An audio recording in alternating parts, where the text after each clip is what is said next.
She buried her husband, then buried herself with him. 2 years later, a billionaire walked into her dead vineyard and offered the one thing she swore she'd never touch again: a reason to live. But wanting him felt like betrayal. Loving him felt like murder. And letting him go felt like dying twice. This is the true story of the widow who lost everything, the billionaire who burned his empire to hold her broken pieces, and the harvest that taught them both. Some loves don't replace the old ones. They grow straight through the grave. If you've ever been terrified to love again, don't move. The next hour is going to wreck you, and then put you back together. Hit play. Bring tissues.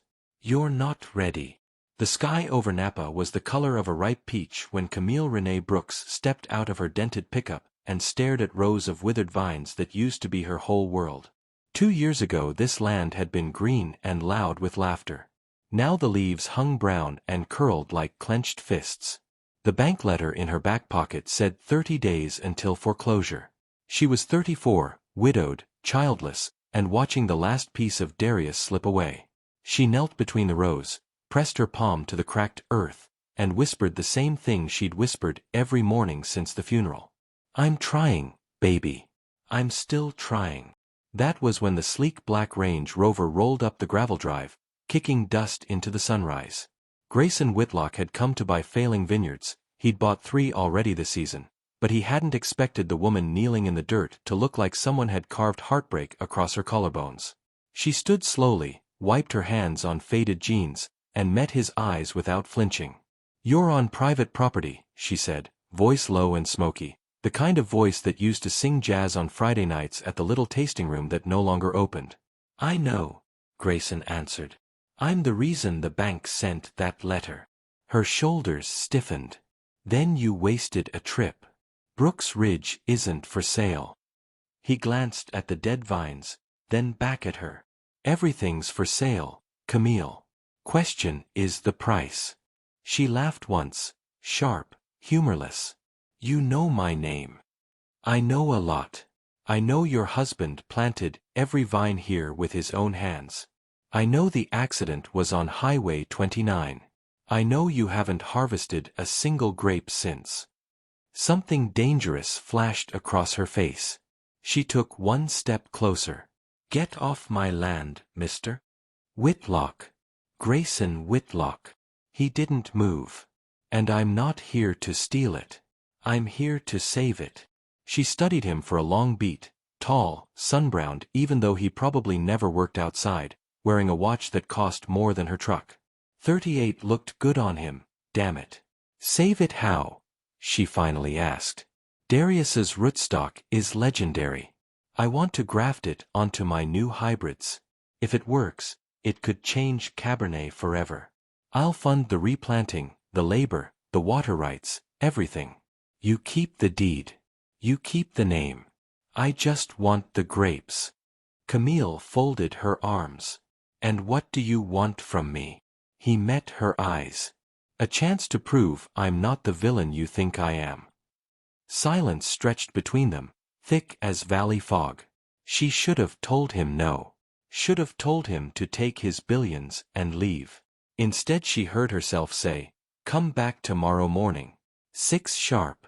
Bring coffee, and work boots." He smiled for the first time, small and surprised, like he hadn't expected her to say yes. As the Rover disappeared down the drive, Camille looked at the dead vineyard again and felt something she hadn't felt in 2 years, a spark. When you've lost everything, would you let a stranger hand you hope, even if it scared you to death? Drop your thoughts below. Have you ever been offered a lifeline you weren't sure you deserved? Hi my beautiful family. I have missed you all. Thank you so for sticking around with me. I truly appreciate your love and support. If you're already hooked in for today's story and ready to enjoy it, click subscribe and let me know in the comments where you're watching from, because tomorrow I will be giving you another story just as interesting as this one. And you don't want to miss it. Now let us begin.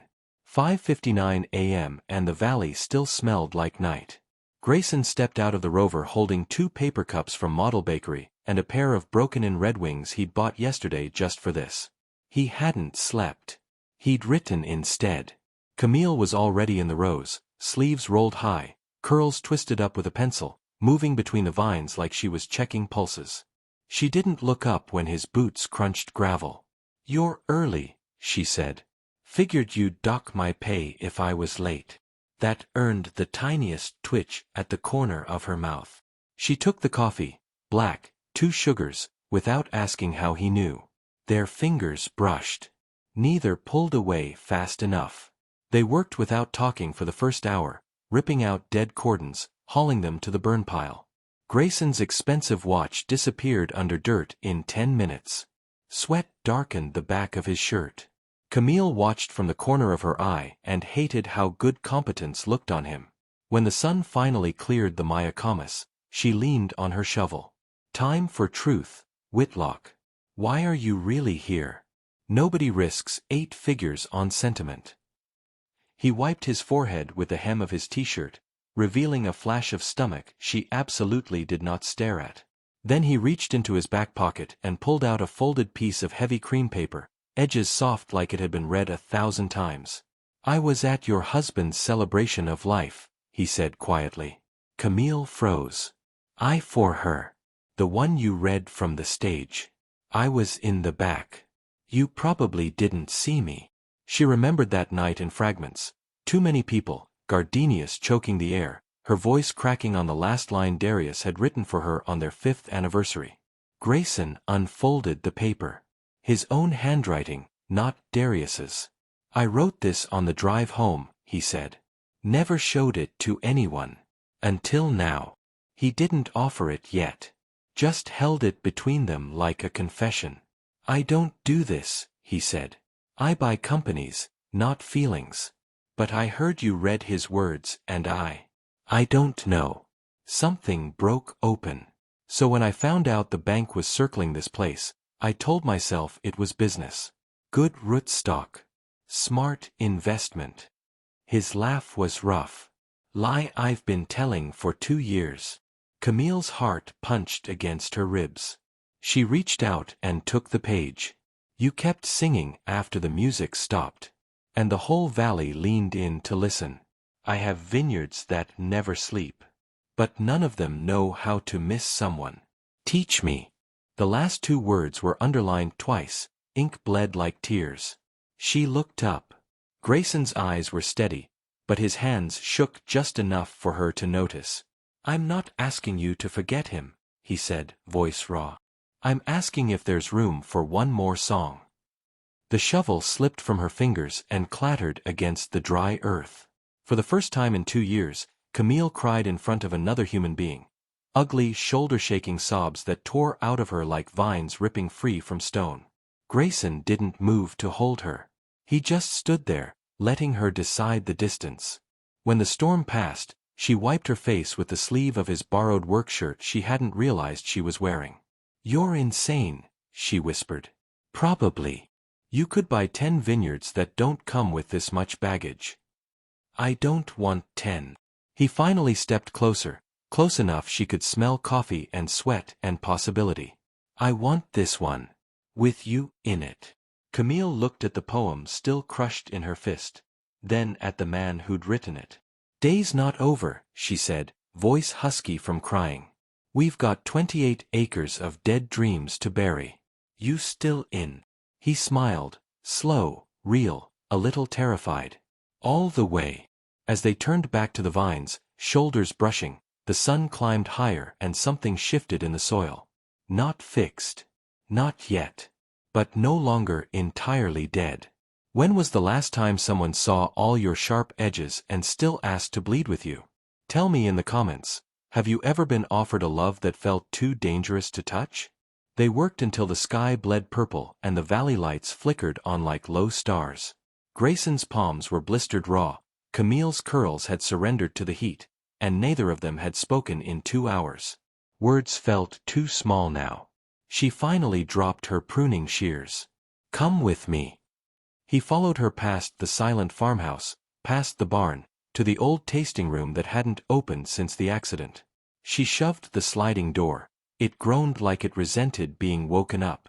Inside, dust floated in the last of the light, and under a gray tarp sat the thing she hadn't touched in 731 days. Camille pulled the tarp away with one violent tug. The baby grand gleamed, dark walnut, still perfect. Darius had rebuilt it himself the year they got married, sanding it between vineyard rows, singing off-key while she laughed and poured them cheap red straight from the tank. Grayson stopped in the doorway, feeling suddenly like an intruder. Camille ran her fingers over the fallboard, leaving clean streaks in the dust. Then she lifted the lid. The keys were ivory and ebony and memory. "I can't," she whispered. "I haven't been able to make a single sound since they told me he was gone." Grayson stayed where he was. "Then don't play for me. Play for him. Or play for you. Just don't play for the silence anymore." Her shoulders started shaking before the first tear fell. She sat hard on the cracked leather bench, hands hovering, trembling. And then she played. Not the polished jazz standards she used to perform. Something rawer. A minor key that hurt to hear. The opening bars of the song Darius wrote for her the night he proposed. Right here on this piano. Right under these same rafters. Grayson's eyes burned. He didn't move. Halfway through she broke, fingers slamming wrong notes, sobs ripping out louder than the music. She bent over the keys like they'd wounded her. He crossed the room in 4 strides and dropped to his knees in front of the bench. Not touching. Just there. "Let it kill you tonight," he said, voice shredded. "I'll hold the pieces tomorrow." Camille looked at him then. Really looked. Dust in his lashes, blisters bleeding through the dirt on his hands, eyes red like he'd been crying too and hadn't bothered hiding it. Something snapped wide open inside her chest.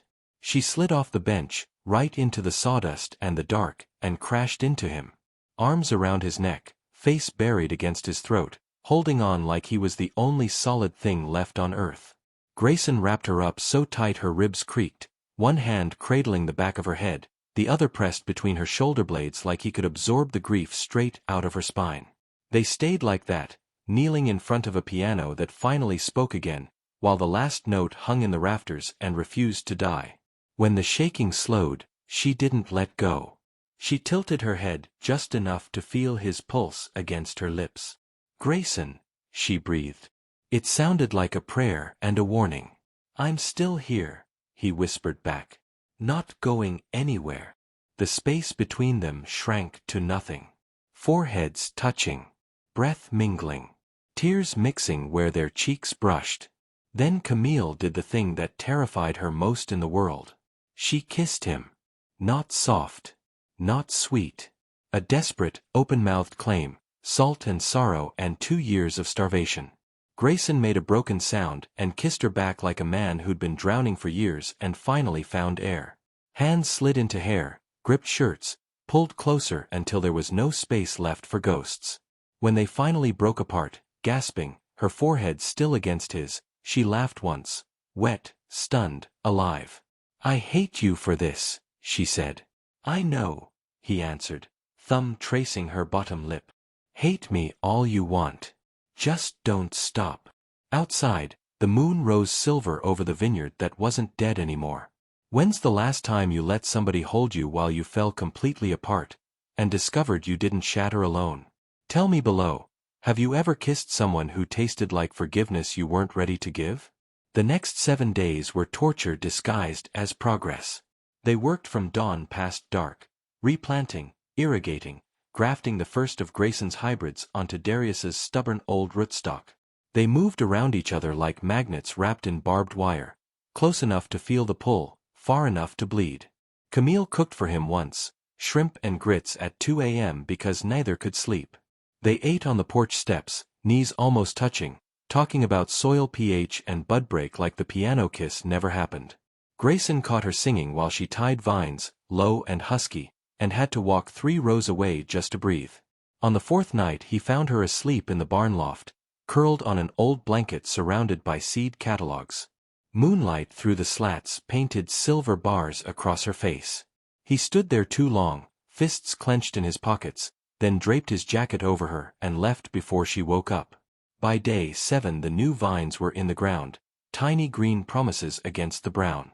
They stood at the edge of the ridge, sunset bleeding across the valley, both pretending the air between them wasn't on fire. "We should celebrate," Grayson said, voice rough from disuse. Camille nodded, too fast. "There's a bottle I've been saving. Darius's last vintage. Never opened it. Figured, tonight." They sat on the tailgate of her truck, legs swinging, passing the bottle back and forth. The wine was perfect, black cherry and river stone and everything her husband had died protecting. Halfway down, the pretending cracked. "I can still taste you," she said suddenly, staring straight ahead. Grayson went very still. "I close my eyes and I'm back on that floor," she continued, voice trembling. "Your mouth, your hands, the way you said my name like it hurt. And I hate myself because I want it again. I want you again. And wanting you feels like killing him all over." The bottle slipped from her fingers, rolled off the tailgate, shattered against the dirt. Grayson moved before she could run. Caught her wrist, gentle but unbreakable. "Look at me." She did. Tears carving clean lines through the dust on her cheeks. "I'm not a replacement," he said, fierce and low. "I'm not a way to forget. I'm the man who's falling so hard he can't see straight, and I'm terrified I'm asking you to choose between the love you had and the love that's standing right here bleeding for you." Camille made a sound like a sob and a laugh at the same time. She yanked her wrist free, only to grab his shirt and haul him in. This kiss was different. Slower. Deliberate. A conversation instead of a collision. When they pulled apart, her hands stayed fisted in his shirt. "I'm not ready," she whispered against his lips. "But I'm also not strong enough to keep pretending I don't want this." Grayson rested his forehead against hers. "Then we don't pretend. We just go slow as you need. I've got time, Camille. I've got nothing but time for you." She nodded, small, scared, alive. Later, when he walked her to the farmhouse door, she stopped him with a hand on his chest. "Stay," she said. Not for that. Just stay." He slept on the couch that smelled like her, boots still on, heart hammering so loud he was sure the rafters heard it. In the dark, Camille stood at the top of the stairs watching him for a long time, arms wrapped around herself, whispering to the quiet house, "Darius, baby, tell me what to do." The only answer was the soft sound of Grayson breathing downstairs, steady and patient and terrifyingly real. Have you ever wanted someone so much it felt like betrayal to the person you used to be? Drop it in the comments. What do you do when new love knocks while you're still mourning the old one? The moon hung heavy over the vineyard that night, casting long shadows through the open windows of the farmhouse. Grayson had cooked this time. Simple pasta with basil from the herb garden Darius had planted, the one Camille hadn't had the heart to weed. They ate in silence, forks scraping plates, eyes meeting and sliding away like guilty secrets. After, she led him upstairs without a word. The bedroom door clicked shut behind them, and the air thickened with everything unsaid. Camille turned to him in the dim lamplight, hands trembling as she reached for the hem of his shirt. He caught her wrists, gentle, searching her face. "You sure?" he whispered. She nodded, but her eyes flickered to the nightstand where Darius's wedding ring still sat in a velvet box, untouched since the mortuary handed it back. Grayson followed her gaze. His jaw tightened, but he didn't let go. "Talk to me," he said. She pulled her hands free and stepped back, arms wrapping around her middle like armor. "I see him everywhere. In the vines, in the kitchen, in this damn bed. And now I'm about to let you touch me here, and it feels like I'm erasing him one kiss at a time." Grayson's face crumpled. He sat on the edge of the mattress, elbows on knees, staring at the floorboards that creaked under memories that weren't his. "I don't want to erase him," he said, voice breaking. "God, Camille, I admire what you two had. The way you talk about him, it's why I fell for you. But I'm standing here loving you so hard it hurts, and I feel like the thief stealing scraps from a life I can never compete with." She dropped to her knees in front of him, mirroring that night at the piano, hands framing his face. Tears tracked down her cheeks. "You're not a thief," she said fiercely. "You're the man who woke me up. But every time I want you, this voice screams that I'm betraying the only person who ever saw all of me and stayed. What if loving you means I didn't love him enough?" Grayson pulled her up into his lap, holding her close, rocking slightly like he could soothe the storm raging inside her chest.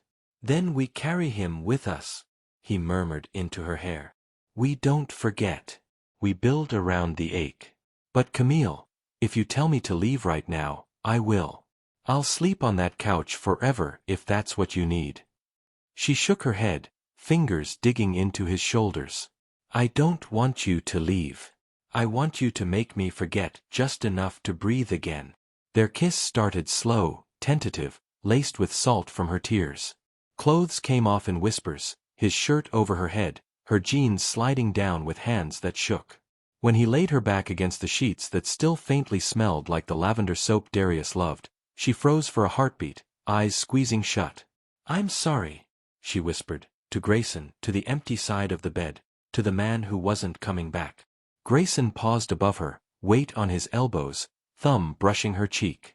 "Don't be. We've got all night. All the time in the world."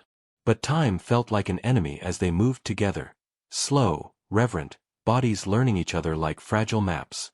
Every gasp from her lips carried an echo of guilt, every touch from his hands begged for forgiveness she wasn't sure she deserved.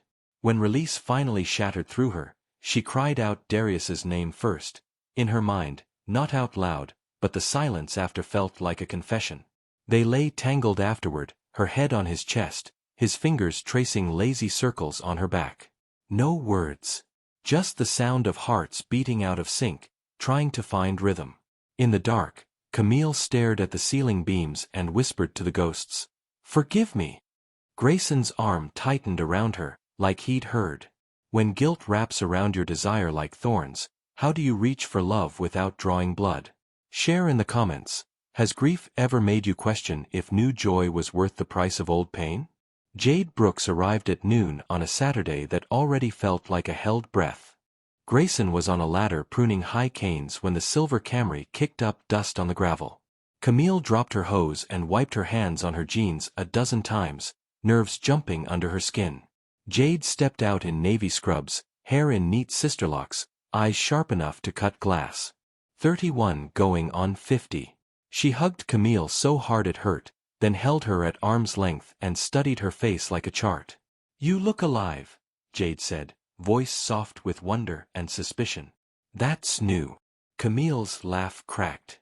"I've been trying." Jade's gaze slid past her to Grayson climbing down the ladder, shirt clinging to him with sweat, forearms streaked with dirt.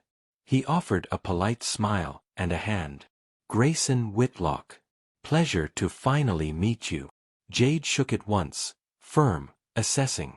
"I know who you are. Whole Valley does." She didn't smile back. The afternoon was polite landmines. Jade asked 1,000 questions disguised as small talk. How much money was he putting in? Who owned the land if things went south? Why was a man who could buy half of Napa sleeping on her sister's couch some nights and not others? Camille kept jumping in with deflections. Grayson answered everything straight, calm, never once hiding behind money. By sunset they were on the porch drinking sweet tea strong enough to stand a spoon in. Jade watched Camille's hand brush Grayson's when she passed him a glass, tiny, unconscious, and her mouth flattened. After Grayson excused himself to take a call about irrigation pumps, Jade waited exactly 3 heartbeats. "Talk," she ordered. Camille folded like cheap lawn chair. "I'm sleeping with him," she blurted. "And I hate myself for how much I love it. And I hate myself more because sometimes when he touches me, I still reach for Darius and he's not there and I feel like the worst kind of traitor." Jade didn't flinch. She reached over and took Camille's shaking hand. "Listen to me," she said, voice low and fierce. "Darius is dead. You are not. He would hate this, watching you punish yourself for breathing. But baby girl, that man in there." She jerked her chin toward the barn where Grayson's voice drifted, patient and kind on the phone. He looks at you like you hung the moon and he's terrified you'll notice and take it back. Don't confuse gratitude with settling. Camille started crying, quiet, ugly tears into her tea. I thought his name, she whispered. The first time I thought Darius's name. Not out loud but in my head. Like I was cheating right in front of him. Jade pulled her into a hug that smelled like hospital soap and home. Then you carry that shame to your grave if you have to, Jade said against her hair. But don't you dare push away the first good thing that's happened to you since that night on Highway 29 because guilt's louder than grace right now. Later, when the stars came out thick and low, Jade cornered Grayson by the barn. You hurt her, she said without preamble. And I will end you. Money won't matter. I know people who know people. Grayson met her eyes, steady. Understood. But I'm not here to hurt her, Jade. I'm here to stay until she tells me to leave. And if she ever does, I'll go. But I'm fighting for the right to love her out loud. Hope that's okay with you. Jade studied him for a long moment, then gave one sharp nod. We'll see. That night Camille found Grayson sitting on the porch swing, staring at the new vines like they held answers. She sat beside him, close enough their thighs touched. My sister threatened to kill you, she said. I like her, he answered. Camille laughed, real, startled, healing. Then she leaned her head on his shoulder and whispered, I'm still scared. I know, he said, wrapping an arm around her. But scared is still moving forward. Under the Napa sky, the vineyard kept growing. When the people who love you most question the new love trying to save you, whose voice do you trust? Tell me below, has family ever stood between your heart and the person trying to hold it together? The call came on a Tuesday afternoon thick with valley heat. Grayson was elbow-deep in the new irrigation lines when his phone buzzed in his back pocket. He ignored it twice, but on the third he wiped his hands and answered. His mother's voice was Charleston honey over steel. Gray, darling, we need to talk. In person. I'm flying out tomorrow. Beatrice Whitlock didn't fly commercial. She arrived the next morning in a private jet, stepping onto the tarmac in pearls and linen, looking every bit the matriarch of an empire that had crushed smaller dreams for generations. Camille met her at the farmhouse porch, heart hammering, but Beatrice's hug was surprisingly warm, perfumed with magnolia and money. Call me Bee, dear, she said, eyes sharp as she took in Camille's work boots and the vineyard beyond. I've heard so much about you. All good, I promise. They sat in the kitchen with iced tea and tension. Grayson paced like a caged thing, waiting for the bomb. Bee finally slid an envelope across the table. Cream stock, law firm letterhead. Your father's will, she said quietly. There's a codicil we never discussed. Effective on your 40th birthday, but circumstances have accelerated it. Grayson opened it slowly. Camille watched his face drain of color. What is it? She asked, voice small. He handed her the page without a word. She scanned, stipulations on inheritance, control of Whitlock wines tied to continuing the family line, marriage within 2 years of the clause activation, or the board takes majority shares. It's archaic, Bee said, regret in her eyes. Your father was old school. Thought it would push you to settle down. I tried to fight it after he passed, but the lawyers say it's ironclad. Grayson laughed. Bitter. Broken. So that's why you've been pushing blind dates for years. Not because you care if I'm happy. Because the empire crumbles if I don't play house. Bee flinched. I care more than you know. But Gray, you're 38. This vineyard project. It's sweet. But it's not the future your father built. Camille set the letter down carefully, guilt twisting in her gut like bad wine. Here was Grayson, fighting for her broken dreams, while his own were rigged to explode. That night they walked the rows under a sky bruised with clouds. Thunder rumbled distant warnings. I won't let this touch us, Grayson said, stopping her with a hand on her arm. I'll fight the board. Buy them out if I have to. But his voice cracked on the last word. and Camille saw the fear underneath. The boy who'd lost his father too soon, now losing the legacy he pretended not to need. She pulled away, arms crossing tight. You say that now. But what happens when they dangle billions? When staying with the widow in the failing vineyard means walking away from everything you've built? He stepped closer, hands framing her face. You're everything now. Don't you get that? I'd burn it all for you. She shoved him back, gentle, but it hurt them both. Don't make me the reason you lose your world. I've already cost one man his life. I won't be the villain in yours. Grayson's eyes widened. Cost? Camille, the accident wasn't your fault. Darius was driving home from a late shift because he loved this place. Loved you. But the words bounced off her like rain on parched earth. The guilt she'd been swallowing since that first night in the bedroom boiled over, hot and ugly. You don't know what it's like, she whispered, backing away. To want you and hate myself for it. To lie there after, and wonder if I'm using you to fill a hole that can't be filled. He reached for her again, but lightning cracked the sky, and fat drops started falling. Tell me how to fix this, he begged, voice lost in the rising wind. You can't, she said, turning toward the house. Nobody can. She left him standing in the downpour, shirt plastered to his skin, watching her walk away while the new vines bent under the storm. By morning the rain had stopped, but the mud between them felt deeper than ever.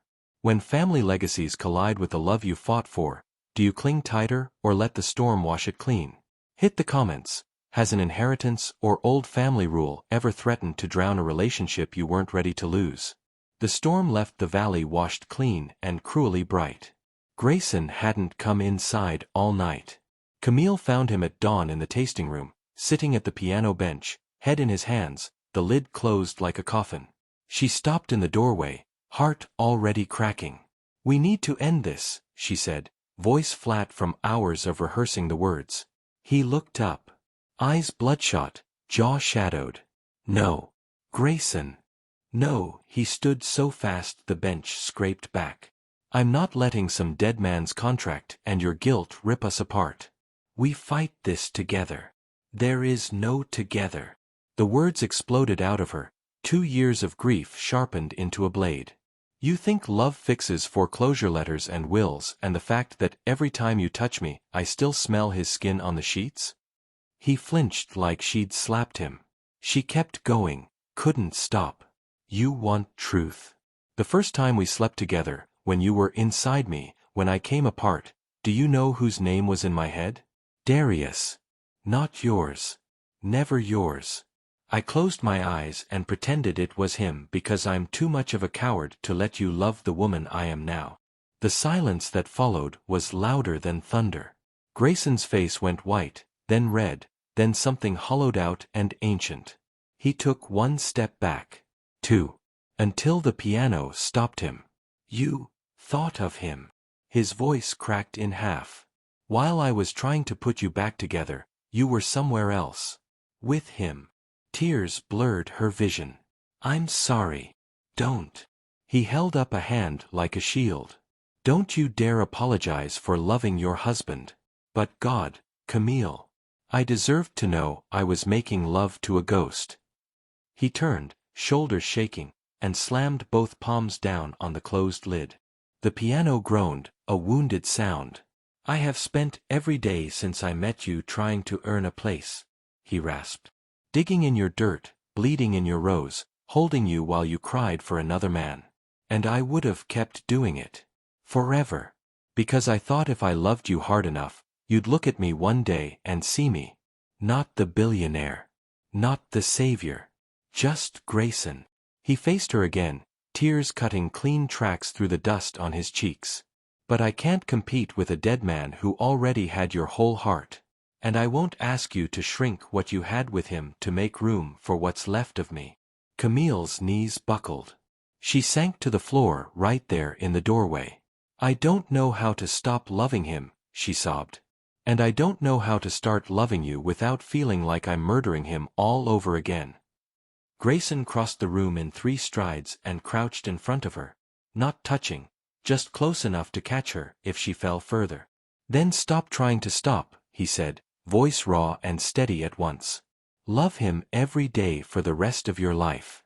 Just, let me love you too. Let me stand in the fire with you until the smoke clears and we figure out what's left. She looked at him through tears, chest heaving. I don't know if there's anything left. He closed his eyes like the words were knives. When he opened them again, they were wet but fierce. Then I'll wait in the ashes until you do. He stood, walked past her, and out of the tasting room. The screen door slammed. His Rover started. Gravel spun under tires. Camille stayed on the floor until the sun climbed high and hot, screaming silently at the empty room where two men now haunted her, one gone forever, one driving away because she'd finally broken him. When the truth finally rips free and leaves everyone bleeding, do you chase after them? Or do you sit in the wreckage and wait for the courage to rebuild? Tell me in the comments, have you ever said the one thing that ended everything, and still prayed it wasn't really the end? Camille didn't leave the tasting room floor for 36 hours. She curled against the base of the piano like a wounded animal, cheek pressed to the cool wood Darius had sanded with his own hands, fingers tracing the carved initials D+C forever hidden under the lid. No food. No water. Just the sound of her own heartbeat echoing in an empty house. Jade found her there on the second night, guided by the single lamp Camille had left burning like a shrine. Jade's scream brought neighbors running, but Camille barely registered the hands lifting her, the blanket, the ambulance lights painting the vines red and blue. Dehydration. Exhaustion. A grief fracture so complete the ER doctor used the word catastrophic. Across the bay, in a glass-walled suite 40 floors above San Francisco, Grayson sat in the dark with a bottle of 1941 Inglenook he'd paid $250,000 for and never opened. He stared at the uncracked wax seal and saw Camille's face the moment she said another man's name while he was inside her. He drank nothing. Just held the bottle like a loaded gun.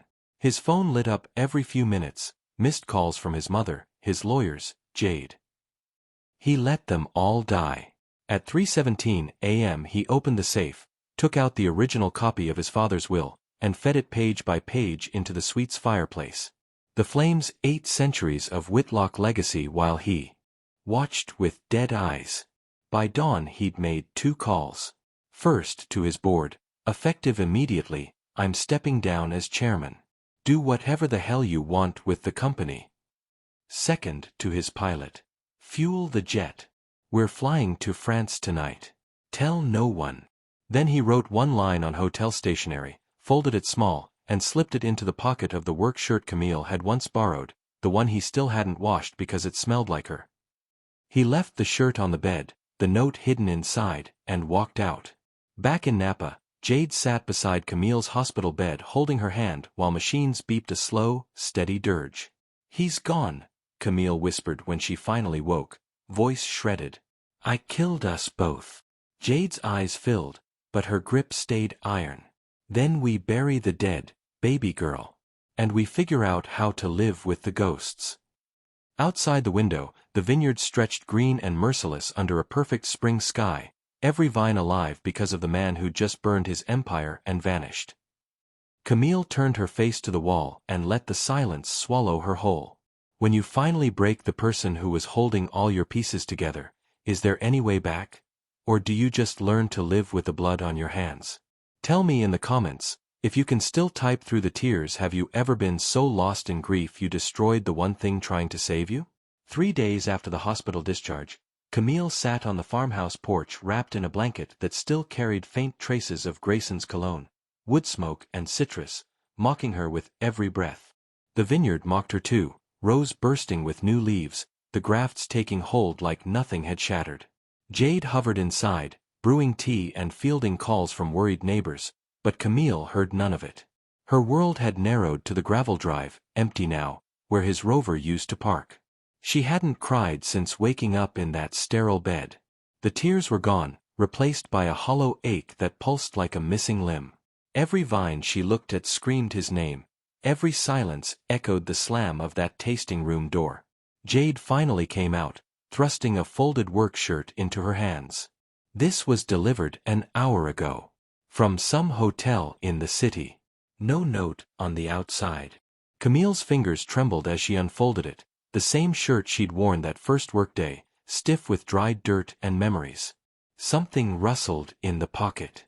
She pulled out a single sheet of hotel stationery, creased sharp as a blade. Her breath caught. Grayson's handwriting, slanted and urgent. I built empires on paper and lost them in a night. But losing you? That's the fire I can't walk through alone. If there's a spark left in the ashes, meet me where we started. Midnight. I'll be waiting with everything I have left. G. Midnight. The ridge where they'd shared that shattered bottle of Darius's last vintage. Jade read over her shoulder. Go, she said fiercely. Or I'll drag you myself. Camille shook her head, clutching the shirt like a lifeline. I broke him, Jade. Shattered him into pieces because I couldn't let go of my own ghosts. What if I show up and all that's left is hate? Jade knelt in front of her, eyes blazing. Then you face it. You owe him that much. You owe yourself. Darius would have kicked your ass for sitting here rotting while life waits out there bleeding for you. The words landed like punches. Camille's chest heaved, the hollow filling with a storm of regret and terror and something hotter, hope, sharp as broken glass. She drove to the ridge under a moonless sky, truck headlights cutting through fog thick as grief. Her hands shook on the wheel, her heart slammed against ribs like it wanted out. He was there. Standing at the edge, back to her, shoulders rigid under a simple black jacket.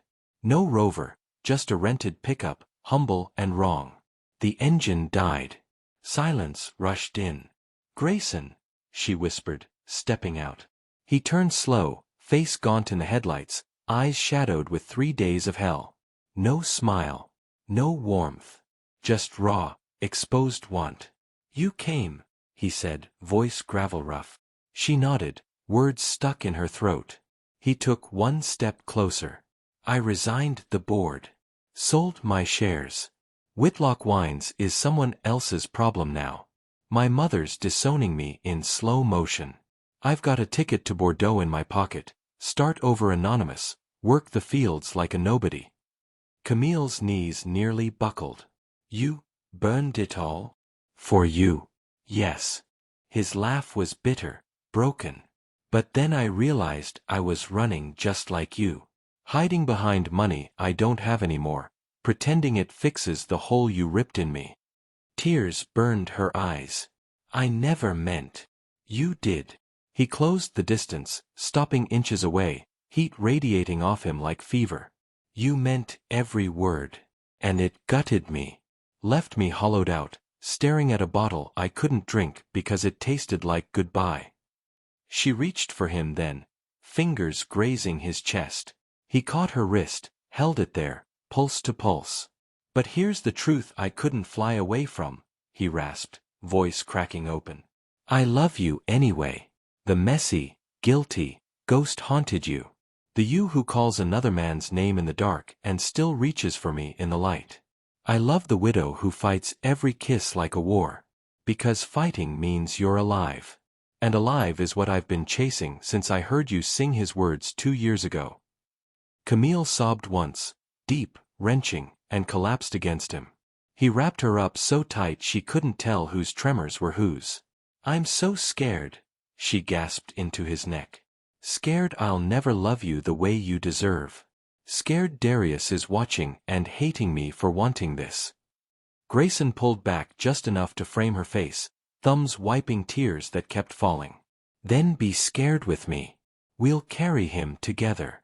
Plant a vine for him every season. Play his songs on that damn piano until the keys wear out. But don't make me live without you, Camille. Please. I'm begging now. On my knees if that's what it takes. He dropped then, actually dropped to the mud, hands sliding to her hips, forehead pressed to her stomach like prayer. The sight shattered her. This man who'd owned valleys, kneeling in dirt for her broken heart. She sank with him, mud soaking their jeans, arms locking around his neck. I love you, she whispered, the words tearing free like vines from stone. God help me, I love you so much it hurts. His head snapped up. Eyes wide, wet, disbelieving. Say it again. I love you, Grayson Whitlock. Not instead of him. Because of him. Because loving Darius taught me how to love this hard. He crushed her to him, mouth finding hers in a kiss that tasted like salt and mud and redemption. Desperate hands, gasping breaths, bodies pressing close in the dark like they could fuse the cracks. When they broke apart, foreheads together, he whispered, "Marry me. Not tomorrow.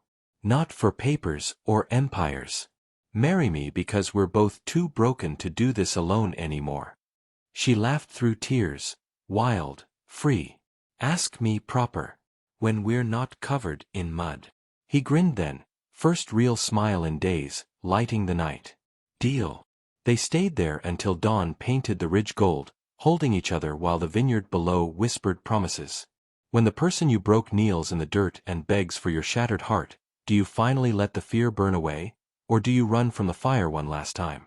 Tell me in the comments, have you ever had to crawl through ashes to claim a love that almost destroyed you? They didn't go back to the farmhouse that night.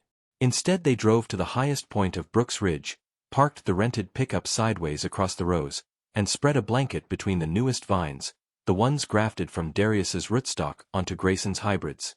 The sky was still bruised with dawn when they lay down side by side, muddy, exhausted, and laughing like children who'd just discovered the world was still spinning. Camille traced the dirt streaked across his cheek. "You really gave it all up. Every share," he said, catching her hand and pressing it over his heart. "Turns out the only thing I was ever afraid of losing was you." She kissed him then, slow, deliberate, tasting earth and forgiveness. When they pulled apart, she whispered, "I have something for you." From her pocket she drew the velvet box she'd carried like a stone for 2 years. Inside, Darius's wedding band, simple platinum, worn soft from years of vineyard work. "I want you to have this," she said, voice trembling but steady. "Not to wear. To melt down. Make 2 new rings. His metal, our promise. So he's always part of us." Grayson's eyes filled so fast the tears spilled over before he could stop them. He took the ring like it was sacred, pressed it to his lips, then to hers. "I don't deserve this," he rasped.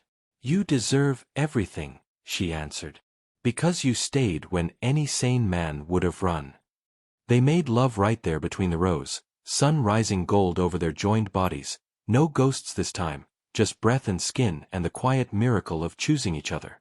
When she came, it was his name on her lips, loud and unafraid, echoing across the valley like a vow. Later, showered and dressed in clean clothes that still felt borrowed from a different life, they gathered everyone who mattered on the tasting room porch. Jade arrived first, took one look at their linked hands and the light in Camille's eyes, and burst into tears, ugly, happy sobs that made her mascara run rivers.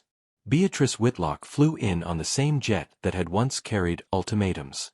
She stepped onto the gravel in sunglasses and Chanel, took in her son's bare ring finger and the woman beside him glowing like sunrise, and opened her arms without a word. Grayson walked straight into them. "I was wrong," Bea murmured against his shoulder. "Love looks better on you than any empire ever did." That evening they opened the tasting room for the first time in 2 years. Camille played the piano, Darius's song first, then something new, something theirs. Grayson stood behind her, hands on her shoulders, singing harmony off-key but loud enough for every rafter to hear. When the last note faded, he dropped to one knee right there on the sawdust floor. The room went still. He pulled a small velvet pouch from his pocket. Inside, 2 rough rings forged from melted platinum, still warm from the jeweler's rush job in San Francisco. "Camille Renee Brooks," he said, voice cracking with joy. "I have nothing left to offer you except every sunrise this vineyard will ever see, every song you'll ever play on that piano, and a heart that learned how to beat again because you let me bleed with you. Will you marry me? Messy, loud, forever, with ghosts and all." Camille was crying before he finished. She hauled him up by his shirt and kissed him hard in front of God and Jade and Beatrice and every neighbor who'd come bearing casseroles and curiosity.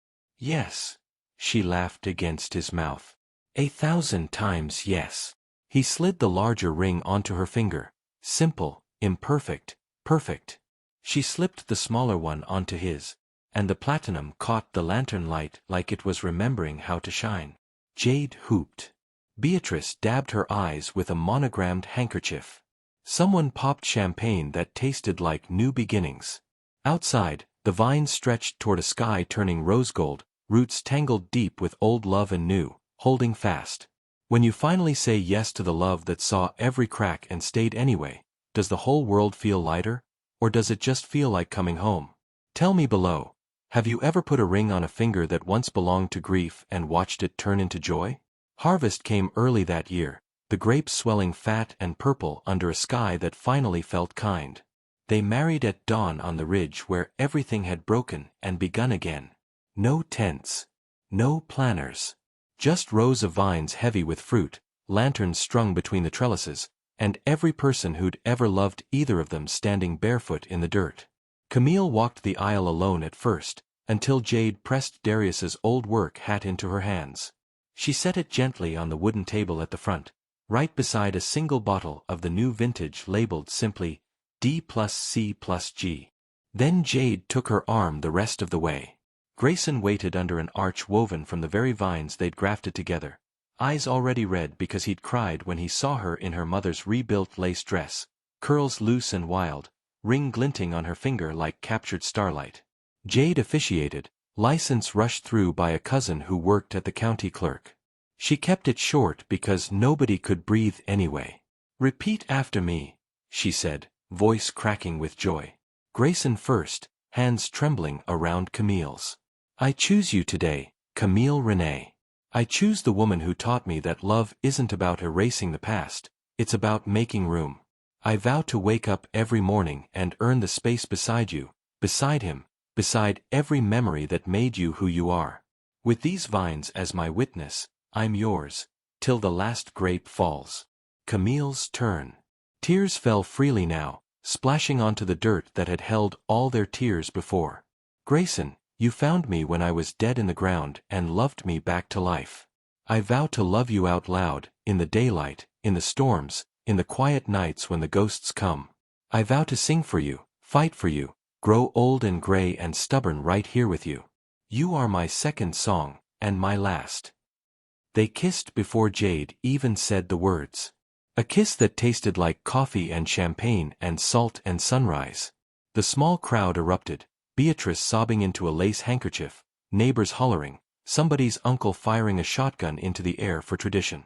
Later, after the cutting of the simple honey cake Jade baked at 3 a.m., after the dancing barefoot to old Motown spilling from the restored piano, after the last toast with the new wine that tasted like blackberry and redemption, they slipped away. Just the two of them, walking the rows as the sun climbed high and hot.